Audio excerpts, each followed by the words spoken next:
Hello and welcome back to HardReset.Info. In this video I will show you how to check for software updates on Google Pixel 9a. Let's begin! So first of all we want to go to the settings, and now we want to scroll down a little until we'll see about phone, not about phone, right above that, the system. Now we want to scroll down and go to the software updates.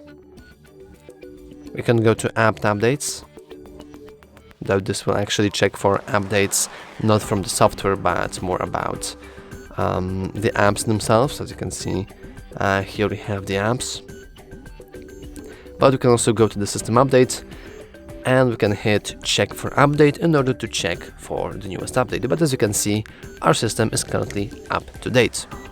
If it wasn't, then we would be able to, there would be option for downloading the newest software update.